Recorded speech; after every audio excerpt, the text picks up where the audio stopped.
E eu que pensava que na minha vida, né, que eu era a única pessoa do mundo que tinha histórias mirabolantes. Eu sempre falo que a minha vida nunca passou 3, 6 meses sem que algo acontecesse. Nunca foi aquela coisa morna. Agora sim, eu estou meio estacionada, né? Parei um pouco com as manobras radicais. Estou mais ali, sombra e água fresca. Mas até pouco tempo acontecia cada coisa na minha vida e eu sou muito grata por isso. Porque todas essas experiências me permitiram evoluir e ir superando as coisas e cada vez mais ir subindo um degrau de cada vez. E hoje eu trouxe uma história muito mirabolante e nós vamos ouvir essa história em 4 partes, porque ela é muito longa. Então, se prepara que hoje, amanhã, depois de amanhã e depois de amanhã, vocês vão acompanhar essa história incrível dessa mulher que sempre amou mais os outros do que a si mesma.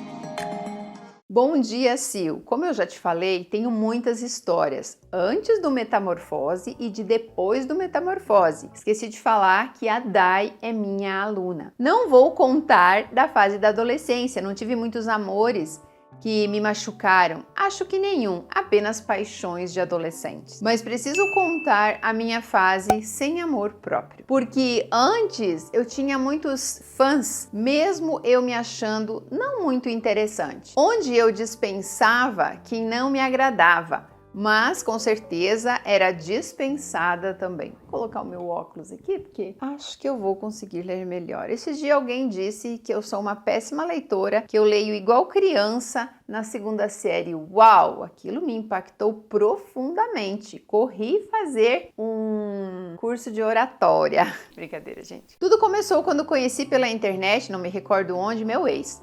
Lembro que numa madrugada, após levar um fora, ou melhor, ser trocada por uma colega de trabalho, dada para todos, cheguei em casa e mandei um e-mail para esse ex, que na época ainda eu não conhecia, chorando minhas pitangas. No outro dia ele respondeu, me deu conselhos e tudo mais. Foi aí que começamos a nos falar. Marcamos um cinema num shopping e quando o vi de longe não achei nada de interessante, mas fomos ao cinema mesmo assim.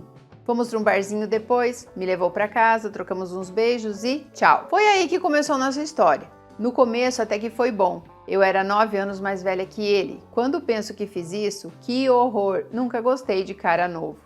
No começo, menti a idade. Ele tinha 18 anos e parecia mais velho. E eu falei que tinha 23. E eu parecia bem menos, baixinha e pequena. Ah, meu Deus do céu. Aí se encontraram as idades. O mais novo que parecia mais velho, a mais velha que parecia mais nova. Se encontraram nas idades aí. Mentira sempre tem perna curta, a gente não termina bem. Demorou um tempo para contar a verdade e ele disse que já sabia e que não via problema. Os pais dele não sei se sabiam a minha verdadeira idade, mas sabiam que eu era mais velha e não gostavam de mim. Eu comecei sem gostar dele, mas eu tinha um namorado que me buscava para sair, porque eu sempre estava sozinha e as pessoas perguntavam, cadê o namorado? Hoje vejo que era uma idiotice me preocupar com o que os outros pensavam ou esperavam de mim. Ela não gostava dele, mas assim ela tinha um namorado, alguém para sair. Interessante. Esse ex estudava fazer faculdade, mas só ia para a faculdade, não ficava nas aulas. Isso eu descobri muito tempo depois. Ele trabalha numa empresa onde o pai dele arrumou o emprego. Nessa empresa tinha uma colega de trabalho que queriam se comer. Não sei por que não fizeram quando ele estava sozinho, mas tudo bem, era para acontecer comigo. Ele mentiu que tinha aula até tarde da faculdade e foi pro barzinho com ela. Eu ligava e ele não atendia mais o celular. Liguei várias vezes na casa dele e o pai dele dizia que também estava querendo saber onde ele estava. Quando ele me ligou, mentindo, eu ouvi a música ao fundo e já imaginei que estava no barzinho onde sempre íamos. Quando ele chegou em casa, super tarde, me ligou, falando enrolado, dizendo que eu só atrapalhava ele, entre outras coisas. Aí começou a minha fase de mulher que amava demais o outro e esquecia de si mesma. No outro dia, inventei uma desculpa no trabalho e fui na casa dele. Ele tinha se mandado embora do trabalho e ia começar a ajudar a família no negócio deles. A mãe dele me atendeu e foi ela que me contou o que aconteceu. Ele ficou com aquela colega da empresa, também mais velha, e com o namorado. e como era a despedida dele na empresa, foram num bar para a despedida. E era fato que uma hora ou outra isso ia acontecer, deles ficarem, porque já se sentiam atraídos. E tinha que ter sido na minha época? Pois é, mas foi. Ele chegou em casa e a Tonga aqui chorava. Ele me abraçava e dizia que foi apenas algo sem importância. Fui junto na empresa com ele, fiquei no carro, no estacionamento. E na louca fui até a portaria e pedi para falar com a fulana. Quando ela atendeu, me apresentei como namorada do fulano. Ela, tudo bem? Eu agradeci o que ela fez. Obrigada por você ter feito meu namoro quase acabar. Oi? Eu fiz isso? Ai meu Deus, que burra. Desliguei na cara dela o telefone e voltei para o carro. Claro que eles estavam se falando dentro da empresa. Ele voltou para o carro rindo. E a Tonga aqui perdoou tudo. Afinal, foi apenas um erro dele. Mulher, quando perdoa, o cara sabe que pode errar, que será perdoado de novo. Eu me perdi após isso. Eu achava que ele era apaixonado por mim, que nosso namoro era perfeito. Eu fiquei com bulimia e após disso anorexia. Cheguei a pesar 39 quilos. O brilho que eu tinha foi se apagando, minha energia era sugada por ele, ele roubava tudo de mim. Eu me permiti tudo aquilo. Sim, ele era muito gato, parecia mais velho que eu. Eu, 1,55 m de altura, 39 quilos, parecia uma menininha. Mesmo após tudo isso, fomos morar juntos. Na casa com minha mãe. Mesmo ela não aprovando, ela não falou nada, porque ele mal falava com ela. Os pais dele não gostavam de mim. Até os irmãos mais novos, que eram apaixonados por mim no começo, depois apenas me aturavam. Eu virei uma pessoa triste, chorona, que não trabalhava direito, chorava no trabalho direto, e vivia em médicos. Meu ginecologista na época receitou fluoxetina.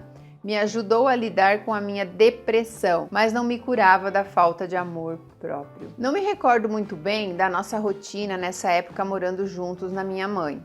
Só lembro que os pais dele me cobravam responsabilidade por ele, para cuidar dele. Qualquer coisa era minha culpa. O cara saía após a faculdade, ia parar para beber, enchia a cara e batia o carro. Comigo foram umas 5 vezes. Eu, Tonga, em casa, chorando, preocupando minha mãe e minha família. Hoje me olho e me pergunto, como eu me permiti isso? Eu era muito doente, sim. Sei que um dia, não sei porquê, ele falou que ia voltar para a casa dos pais. Fiquei mais doente ainda. Nessa época, os pais já sabiam que ele ia apenas para a faculdade, mas não estudava. Pagavam a mensalidade para ele ficar à toa. Quando ainda morávamos juntos, ele começou a trabalhar em uma empresa onde o pai dele arrumou o emprego. Como cada um morava na sua casa de novo, ele me dava boa noite perto da meia-noite para ir dormir e saía para os bares. Saía com outras. Eu não tinha certeza, mas desconfiava. Eu pegava roupas na lavanderia da casa dele fedendo cigarro. Na época ainda se fumava dentro dos locais. Pegava anotações no talão de cheque com letra de mulher, mas eu o amava demais e acima de mim e deixava tudo passar. O beijo, o sexo era forçado da parte dele, era briga após briga. Nos sábados eu ia de tarde para o comércio deles para esperar fechar e a gente sair. Num desses sábados, ele e o irmão mais novo ficaram de cochichos e ele mal dava atenção para mim. Chegamos na casa dele, ele se trancou no quarto da mãe dele e estava ao telefone. Eu batia na porta, ele não abria. Chamei a mãe dele, que gritou com ele para abrir a porta e falar comigo. Todos já sabiam, menos eu. Quando eu saí do quarto, eu peguei o celular da mão dele e começou a gritaria, os empurros, uma baixaria. Joguei a aliança de compromisso na cara dele e corri para ir embora. Fui pegar o ônibus para sumir. Ele não ligou no meu celular e nem foi atrás. Fui como uma tonga chorando no ônibus. Minha vida acabou ali. Acabou tudo. Conversando com um colega de trabalho dele, do mesmo setor, esse me contou que o pai dele prometeu o que ele quisesse para terminar comigo, até um carro novo, que ele não sabia de outra mulher, mas que ele estava sempre conversando com outras na empresa. Eu fiquei arrasada, me perdi ainda mais. Mas burra como era, ele ligava e falava, achando que tudo iria voltar a ser como antes. Será que eu não percebia que o cara só tinha 20 anos e era um moleque mimado por pai e mãe? Descobri que a tal ligação daquele sábado trancado no quarto da mãe dele era para a nutricionista da empresa, a qual estava saindo com ele. Fui me curando aos poucos, fui demitida da empresa porque eu vivia chorando na minha mesa e vivia em médicos, mas isso me ajudou. Comecei uma nova fase, fui morar sozinha, pois enquanto morava com a minha mãe, tudo lembrava a ele. Arrumei um super emprego onde era gerente de setor, tinha meu apartamento e pagava as minhas despesas. Comecei a sair com minha melhor amiga na época, que esteve comigo em todos os momentos dessa história. Íamos para barzinhos, íamos dançar, conheci muitos caras legais e os que não queriam nada também. Eu não queria nada, só queria curtir minha nova fase. Me amava, tinha um super emprego, comprava o que queria e estava linda e super de bem comigo. Um dia esse tal ex me liga no celular. A tonga aqui dá atenção. Não voltamos a namorar. Por umas 2 vezes eu era a opção dele no final da noite. Sim, eu recaí. Mas também, após ofensas por e-mail para todos os meus amigos que ele mandou, onde me chamou das piores coisas possíveis, eu acordei. Não era mais amor por ele, era uma mistura de ódio do que não deu certo ou de carência que ainda não estava curada, não sei explicar. Nessa época eu saía por sair com os caras. Tinha meu ficante, tinha as fases que eu estava dentro de casa e me dava uma dor no peito, falta de ar, que eu precisava sair para a rua. Eu estava na rua ou em algum lugar, eu precisava voltar para casa e as dores foram passando. Comecei um caso com um colega de trabalho. Sim, eu quis usar o meu poder de sedução em um cara que não me atraía em nada, que estava com problemas no casamento, infeliz e me achava sedutora, dona de mim mesma. Mas eu ainda era carente e não me amava. Achava que sim, mas não amava. Esse caso acabou comigo de novo, com minha vida perfeita, porque um colega de trabalho viu nossos e-mails trocados e por inveja, sei lá o que, contou para a esposa do cara. Minha vida virou um inferno, o inferno que eu mesma procurei. Nesta época, eu fiz cadastro em sites de relacionamento e recebia muitos pedidos para conversar. Conheci várias pessoas, ia jantar, ia ao cinema, falava com um italiano que mandava flores toda semana e queria que eu fosse para a Itália ficar 20 dias, mas não para ficar com ele, eu iria ficar em um hotel. E ele ia pagar tudo. Ele era solteiro e muito famoso na Itália, mas a mãe dele não poderia saber que eu iria para vê-lo. Capaz que eu ia. Não falava nem italiano, apenas o inglês básico. Não ia me sujeitar a isso. Encontrei online muitos homens interessantes de várias nacionalidades, mas era apenas no virtual. Era a minha diversão da semana, porque final de semana eu não tinha computador em casa.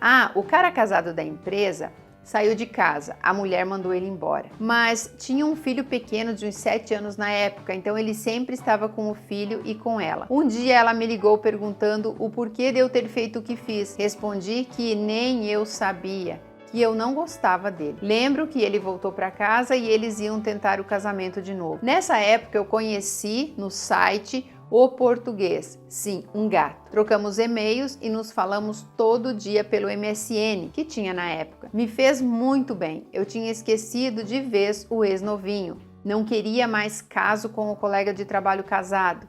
Esse portuga me ligava todo dia, eram horas ao telefone. Sim, tínhamos muito em comum. Ele falava que vinha para o Brasil um dia me ver, mas nada. Passava o tempo e nada. Eu estava numa fase que me sentia sufocada por família, não sei porquê. Irmãs mais próximas com problemas que muitas vezes elas mesmo criavam. E eu ali mais perto, não sei. Sufoquei. O dono da empresa soube do caso e ficou a favor do cara. O pessoal da empresa sabia porque o colega contou para todos, então eu precisava fugir. Aí comecei a pesquisar como fazer passaporte, valor de passagem para Portugal. Tentei arrumar emprego lá, mas como não sabia por onde começar era complicado. O português dizia que já gostava muito de mim. Ele disse que estava em uma época difícil por lá, mas que se eu fosse ficar com ele, porque se ele gostasse de mim pessoalmente, como já gostava no virtual, eu poderia morar com ele. Era tudo o que eu queria ouvir. Pedi a conta no trabalho, comprei passagem, troquei muitos reais por um punhadinho de euros, fiz tudo na louca. Achei que tudo seria perfeito. Meu sonho de relacionamento com um estrangeiro seria um conto de fadas e para sempre. Hoje, sendo como sou, centrada e planejada em meus planos, me pergunto, como você fez aquilo? Minha mãe ficou muito triste quando soube, chorou muito, Mas eu estava decidida a seguir meu sonho, fugir de tudo o que eu mesma criei e na minha cabeça tudo iria se resolver, longe de tudo e de todos. É aquela história, né, que você foge achando que os problemas não vão na bagagem. Eu estava tão animada que nada mais importava. Chegou o dia de pegar o avião, eu larguei a chave do meu apartamento com minha irmã para vender minhas coisas, encaixotar minhas roupas e fui. Pessoal chorando no aeroporto e eu toda feliz. Mais uma vez, a mulher que amava demais o outro e menos a si mesma iria voltar e eu não sabia. Amanhã vocês terão a oportunidade de acompanhar a parte 2 e vocês vão perguntar: Sil, por que você dividiu? Porque são 14 páginas. Na verdade, não fui eu que dividi. Eu estou seguindo o cronograma que ela me mandou. Ela mandou todas as partes separadas e eu vou fazer os vídeos de acordo com o envio dela. Daí eu crio ali uma playlist e coloco vídeo 1, vídeo 2, vídeo 3 para vocês não se perderem, ok? Então é isso, gente. Até amanhã com a próxima parte, com a segunda parte da história da Dai.